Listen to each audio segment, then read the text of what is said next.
இன்னைக்கு என்ன சமையல்? இன்னைக்கு வந்து சிம்பிளாக மீல் மேக்கர் வச்சு ஒரு குருமா எப்படி பண்ணுறதுன்னு பார்க்க போகிறோம். ஓகே. சண்டே அதுவுமா குருமாவா? சரி பண்ணு. ஆரம்பிக்கலாமா? உடம்ப இரும்பாக்கிக்கடா, அடமலா ஆரம்பிச்சு வெளுத்து வாங்க போகுது. ஆரம்பிக்கலாம். இங்கே பாரு, ஆல்ரெடி நான் ஆரம்பிச்சிட்டேன். சாப்பாடு வச்சாச்சு, வெஞ்சிட்டு இருக்கு. இப்போ வந்து நெக்ஸ்ட் குருமா ரெடி பண்ணுறோம்.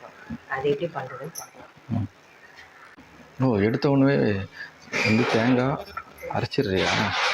ஆமாம், முதல்ல அதை கட் பண்ணி வச்சுக்கணும். அப்போ தான் நம்ம வந்து வெங்காயம் தக்காளி வதக்கும் போது அந்த தேங்காய் கிரைண்ட் பண்ணி அதுக்கு வசதியாக இருக்கும். பிளானிங். ஆமாம், பிளானிங்.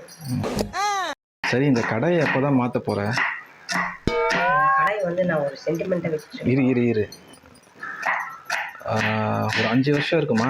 என்னென்னமோ கண்டுபிடிக்கிறா, நான் எதை கண்டுபிடிச்சிட்டு வந்துக்குது பாரு. கரெக்டாக 5 வருஷம் கேட்டு நிற்போம். கிரேவி வந்து உங்களுக்கு நிறைய கிடைக்கணும்னா தக்காளியும் கொஞ்சம் ஜாஸ்தி போட்டுக்கலாம். நம்ம 2 தக்காளி அப்படியே போட்டுக்கலாம். சாரி, 1.5 தக்காளி போட்டோம். ஓகேவா? இப்போ இன்னும் கொஞ்சம் கிரேவி நாங்கள் நிறைய கிடைக்கணும், எங்கள் வீட்டில் குழம்பு நல்லா சாப்பிடுவாங்க அப்படின்னா நம்ம வெங்காயத்தை கூட மிக்சியில் போட்டு அரைச்சி வைக்கலாம். எல்லாம் நம்ம சௌகரியம் தான். இது வந்து நம்மளோட இஷ்டமான பிரியப்பட்ட சமையல்னு வச்சுக்கோங்களேன்.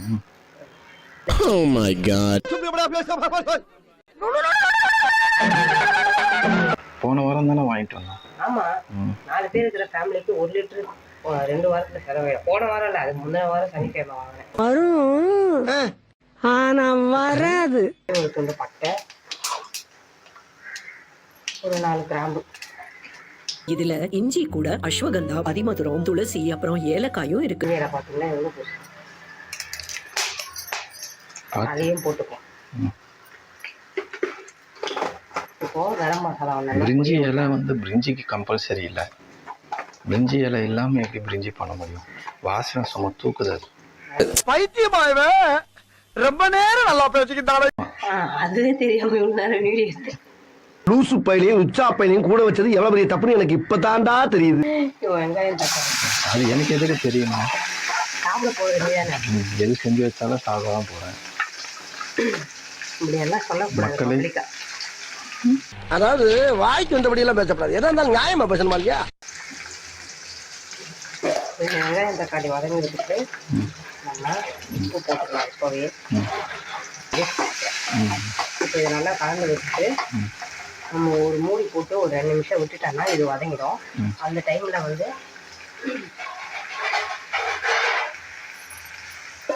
நம்ம போய் இந்த தேங்காவை அரைச்சிட்டு வந்துடலாம். சாதம் வந்து வெந்துருச்சு. நான் வந்து சாப்பாட்டுக்கு எப்போவுமே வந்து பச்சரிசி, அதாவது சாப்பாட்டு பச்சரிசி இருக்கும் இல்லையா, அதெல்லாம் யூஸ் பண்ணுவேன். சாதம் வந்து வெந்துருச்சு. இப்போ நம்ம வடிச்சிக்கலாம். நான் எப்போவுமே குக்கரில் சாதம் பண்ண மாட்டேன், வடித்து தான் பண்ணுவேன். இன்னும் கொஞ்ச நேரத்தில் முடிஞ்சிடும். எனக்கும் ரொம்ப பசிக்குது, எப்போ முடிஞ்சு சாப்பிடுவோமோன்னு இருக்குது. மிக்சியில் தேங்காய் இஞ்சி பூண்டு இது வந்து கிரைண்ட் பண்ணி எடுத்து வச்சோம். நான் சொன்ன மாதிரி வெங்காயமும் தக்காளியும் நல்லா வதங்கிச்சு. இதுலேயே நம்மளுக்கு குருமா டேஸ்ட் வந்துடுச்சு.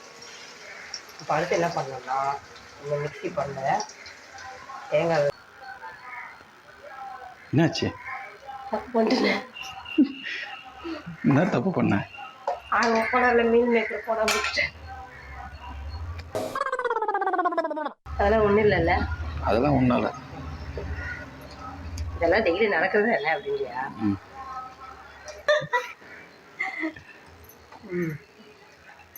ஓகே, போட்டாச்சு. மீல் மேக்கர் போட்டு குழம்பு வச்சாங்க. குழம்பு வச்சுட்டு மீல் மேக்கர் போட்டாங்க. பைத்தியமாயவே ரொம்ப நேரம் நல்லா பேசிக்கிட்டாலே. தெளிக்கிற மாதிரி தண்ணி ஊற்றின்னு இருக்க பாருங்க, அப்போ கூட திக்காக தான் இருக்கு. அதனால இன்னும் கொஞ்சம் சேர்ப்போம். இன்னும் நம்ம மிளகாத்தூள் எல்லாம் போடல, அதை போட்டோம்னா இன்னும் கொஞ்சம் திக்னஸ் ஆகும். மிளகாத்தூள் வந்து நான் இப்போ வீட்டில் அரைக்கிற மிளகாத்தூள் தான்.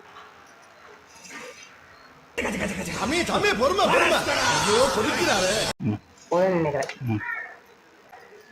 இந்த ஸ்டேஜில் நம்ம உப்பு செக் பண்ணிக்கலாம். நக்கு உப்பு கரெக்டாக இருக்குது. வச்ச உடனே தெரியல, கொஞ்ச நேரம் கழிச்சு சுருக்குண்டு ரெடி பண்ணிட்டோம். இப்போது மூடி போட்டு ஒரு 10 நிமிஷம் கொதி விடுவோம். A few minutes later. சோம்புலேருந்து கம கம கமன்னு வாசனை வர ஆரம்பிச்சிருச்சு.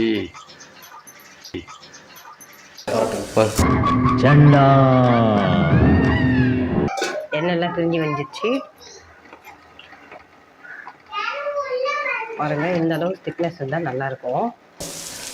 என்ன எழவி அது? இது வெறும் சாதத்துக்கு மட்டும் இல்லைங்க, சப்பாத்தி பூரி இது கூட ரொம்ப நல்லாயிருக்கும் ஆப்டாக.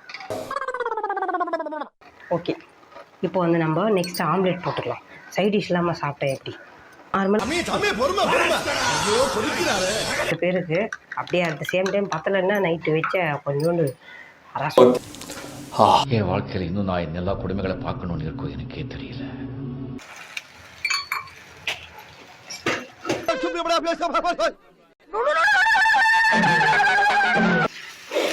அவசரப்பட்டு திருப்பினா இப்படி தான் நடக்கும் ஆம்லேட். அதை காமிக்கிறதுக்கு தான் நான் இப்போ வந்து இந்த மாதிரி பண்ணேன்.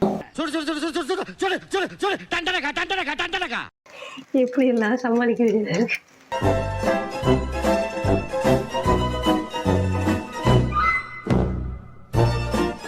என்ன பண்ணுறது, சாப்பாடு ஃபுல்லுமும் ஆம்லேட் வரணும்ல, அதை நம்ம இருக்கோம். அவ்வளோதான், நம்மளோட ஆம்லேட் கூட முடிஞ்சாச்சு.